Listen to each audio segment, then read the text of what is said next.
trying to train my guys on how to polish undermount sinks. All right, so I'm not the greatest trainer in the world, but what we do isn't rocket science, guys. And quartz is pretty flippin' easy because it don't chip and all that stuff. But one thing you have to do, whether you're polishing an edge, a sinkhole, or anything like that, you have to make sure that all your tops are the same. All your rollovers are the same.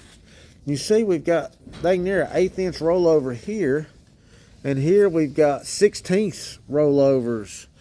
This is at least double these, so that's not going to work. It just don't look good. If you look in the reflection of the light, you've got big dull spots right there, and you can rub your finger and you can feel the bumps and the dull spots. Also, if you look, you got gaps in the front and the back. That means this hasn't been smoothed out. What I see, in my opinion, the problem is there's just not enough effort taken when polishing.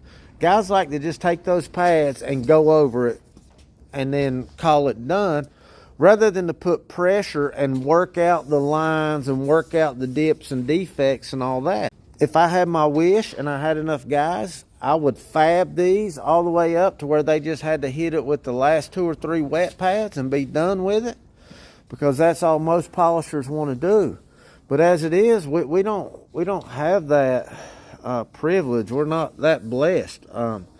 Right now, there's only a few of us, and everybody's just got to pull their weight and do everything correctly. So, and I don't throw people to the wolves. I don't expect them to come in and know everything. I'll work with them and work with them and work with them. The guy that did this one has been here, I don't know, 4 or 5 months. So, but anyways, you take your time, make sure everything matches. Use your hand, feel it. Once you do it enough, you'll be able to hear, the polisher change when you get it smooth. I rub them so much, I get raw fingers because I'm always feeling it. And then I'll dry it off in between to make sure I got all the lines out, all the scratches out.